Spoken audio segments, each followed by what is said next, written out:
साथियों, सादर जय भीम। साथियों, मैं आज यहीं पर बैठा हुआ एक बुक पढ़ रहा था जिसका नाम है मान्यवर कांशीराम साहब के ऐतिहासिक भाषण। ये आप देख रहे होंगे साथियों, ध्यान से देखिए, गौर से देखिए। और मैं तो सभी को सलाह देता हूँ कि सब लोग पढ़िए, जो भी 24 कैरेट सोसाइटी के लोग हैं, युवा साथी हैं, पढ़िए इनको।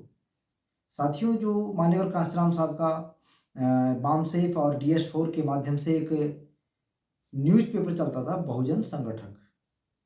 ये उसी बहुजन संगठक के संगठित और एकत्रित जो वॉल्यूम थे, जो तमाम मंथली इकट्ठा किए गए अखबार थे, उन सबका संकलित ये पूरा का पूरा लगभग 8 से 10 बुकों में दर्ज किया है। AR अकेला जी ने, अलीगढ़ से बिलोंग करते हैं।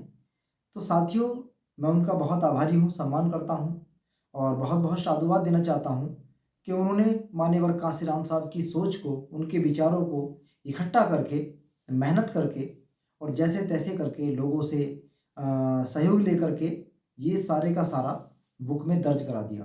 तो हम लोगों तक उनकी बातें पहुंचती रहेंगी और आने वाली हर पीढ़ी के पास पहुंचेंगी। साथियों, मैंने देखा कि मैं जब 2015, 16, 17, 18, 19 तक आभास महासंघ मिशन 24 कैरेट, जो एक सामाजिक व्यवस्था परिवर्तन और आर्थिक गुलामी से मुक्ति का भारतीय राष्ट्रवादी जो सांस्कृतिक जन आंदोलन है, उसके ग्राम दर्शन अभियान में मैंने पाया कि जब मैं इन तमाम राज्यों में, मध्य प्रदेश में, छत्तीसगढ़ में, उड़ीसा में, मैं गांव-गांव घूमा, लोगों से मुलाकात की और विचारधारा पर चर्चा की, तो पता चलता है कि गांव के गांव लोग तमाम परिवारों सहित पंजाब, हरियाणा, चंडीगढ़, जम्मू कश्मीर, दिल्ली, तमाम इन ऐसे प्रदेशों में आप पहुँचे, पलायन हो गए, जो सिर्फ रोजी रोटी की तलाश में लोग इधर आए, ऐशो आराम के लिए नहीं आए हैं। साथियों, तो मैंने पढ़ा इसमें कि कांशीराम साहब भी यही बात कह रहे हैं। कांशीराम साहब 80-88 के आसपास जब उस क्षेत्र में गए तो वहाँ की उस समय की ये न्यूज़ है, कांशीराम साहब ने जो अपनी स्पीच दी है, तो मैंने भी सच्चाई पाई। तो ये क्यों ऐसा होता है, हमें महत्वपूर्ण बात ये करनी है। तो मैंने भी एहसास किया कि अगर सरकारें ऐसी नीतियाँ, ऐसी पॉलिसी मेकिंग करें जिससे वहाँ के लोग वहीं पर रोजगार पा सकें और रोजगारों के माध्यम से अपने परिवारों को आगे बढ़ा सकें, तो मैं समझता हूँ कि वहाँ के लोग दूसरे राज्यों में जाकर के सिर्फ रोजी रोटी के लिए मजबूर ना हों।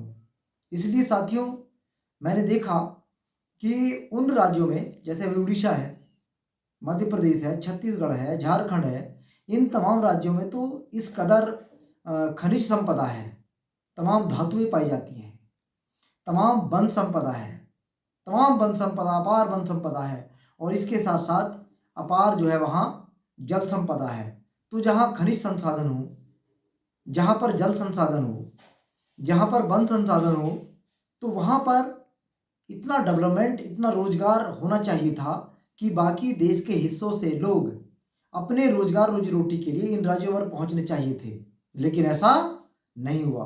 क्यों नहीं हुआ साथियों? इसलिए नहीं हुआ क्योंकि 1950 से लेकर के और आज 2023 तक की जो सरकारें हैं, मैं सभी सरकारों पर कमेंट करता हूं, चाहे वो भाजपा की सरकार हो, चाहे कांग्रेस की सरकार हो, चाहे जनता दल की सरकार रही हो, तमाम तरह की जो गठबंधन की सरकारें रही हैं, उन सब पर मैं कमेंट करता हूं। अगर किसी एक सरकार ने भी अच्छी और बेहतरीन पॉलिसी इन लोगों के लिए बनाई होती, तो मैं समझता हूं कि मुझे पूरा विश्वास है, मैं विश्वास के साथ ये बात कह सकता हूं कि लोग वहां से पलायन करके दिल्ली, जम्मू कश्मीर, पंजाब, हरियाणा, चंडीगढ़ नहीं आते। साथियों, क्योंकि सरकारों की नीयत ऐसी नहीं थी। सरकारों की नीयत है कि इन बहुजन समाज 24 कैरेट के लोगों को मजबूर, कमजोर बनाए रखिए, बेबस रखिए, ताकि ये सिर्फ रोजी रोटी के लिए परेशान रहें। क्यों? क्योंकि अगर बेबस नहीं रहेंगे ये, मजबूर नहीं रहेंगे ये लोग और बेसहारा नहीं रहेंगे ये लोग, तो फिर हम लोग राज किस पर करेंगे? ये लोग वोट हमें कैसे देंगे?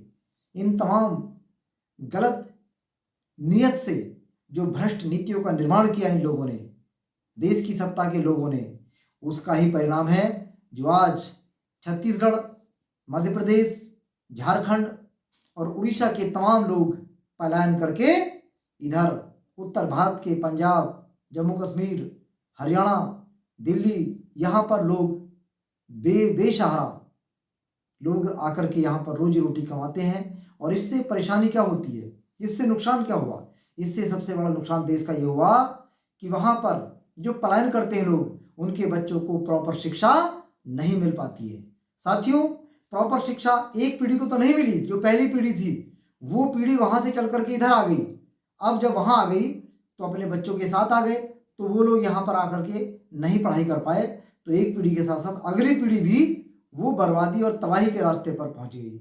इसलिए साथियों, मैं बताना चाहूँगा आप लोगों से कि इससे बुंदेलखंड में मैंने देखा बड़ी संख्या में लोग गेहूं काटे और बस दिल्ली की तरफ मूव कर लिए, गांव के गांव निकल जाते हैं।